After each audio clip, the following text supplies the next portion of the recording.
why isn't this governor doing anything about it? Why isn't he even sending a message to Washington D.C. that we're getting crushed here in Nevada? I think that with this president and with this governor, they equally hold responsibility on what's going on. I mean, a full tank of gas today costs twice as much as it did a year ago. Full basket of food costs twice as much as it did a year ago. If you go down to Walmart, you don't buy what you want anymore. You buy what they have. And this is all on this governor and all on this president. And they're working in tandem and they're making no differences. We're getting crushed, and I'm here to make the necessary changes. President? No, that's not what I said. Okay. Yeah, that's not what I said. What I said is that we all know who the President of the United States is. What I want to talk about is the future and the elections that we have. I'm a former Secretary of State. I believe that our government in Carson City has made it easier to cheat, and I want to make sure that that all stops. So I'm not here to litigate the past. I'm here to talk about the future, and the future is about whether or not we have fair and even elections in this state.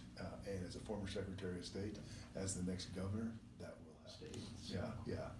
Well, I mean, obviously she has to follow the laws that are before her.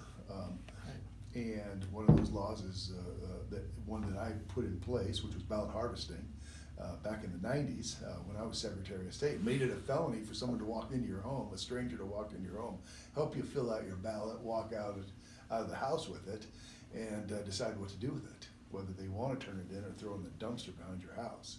That used to be a felony. And I passed that law with a Democratic legislator by the name of Chris June Kellyani, probably one of the most liberal members of the legislature at that time. But we both saw it as the felony and the fraud that could occur from that. And now this legislature thinks it's good government. So they made it easier to cheat. We watered down voter ID,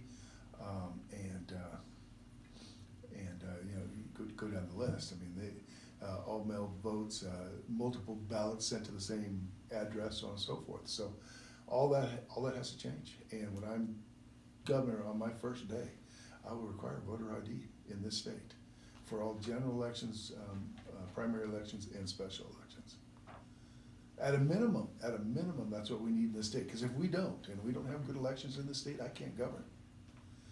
If half the state, if half the Democrats in the state think that Hillary Clinton won, beat Trump, and if half the Republicans believe that Trump beat Biden, this is chaos. And at some point, I may not be able to save the country, but I can save Nevada and get some good, honest elections. I did that when I was Secretary of State, and I'll do that when I'm